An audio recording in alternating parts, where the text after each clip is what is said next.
So we get a lot of calls, and people who have cancer give us a call and they tell me that their doctors or doctor has finally suggested this to them because they're less toxic, and they need to be less toxic in order to fight off whatever illness they may have, be it cancer or something else. And a lot of times they'll drink it because of some of the medication that they've been taking, so that the toxicity from those medications don't cause any bad reactions. So a lot of people who have different illnesses will use distilled water to help their medication work more effectively. And I share that with you because I don't care where you're at.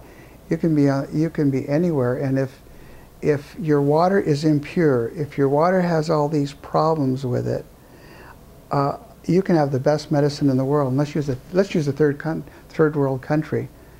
I mean, where the water is really bad. Give them all the medications you want. If that water is bad and not the healthiest one for them, then the medication is not going to work anywhere near as well or be beneficial to them. In fact, you're probably wasting most of it, and your patient is getting weaker. So you have to provide a healthy water, the healthiest water possible when you have an illness, period. And distilled water is what's put, by the way, into your veins when you're in the hospital and they give you an IV. It's with distilled water and something else that they need to add to it. It's not with the Rocky Mountain's best spring water or RO water or filtered water. It's distilled water because it allows the medication to work better in you because it's not interfered with, and it also takes out the contaminants or the illness that's in your body as well. It's really, distilled water is going to keep you healthier. In my example, I had a situation where I had several operations, and they thought each one was going to be cancerous, but it took them a long time to figure out what the problem was. But during that time, all I knew is that I was sick, and there was illness inside of me, and I had to detoxify.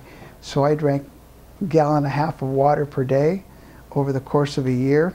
I didn't have cancer, but I knew that my body was being poisoned for some reason, or my body was sick. And I drank a lot of distilled water. I went to the bathroom a lot too. It's well worth it. And inevitably they found out what the issues were.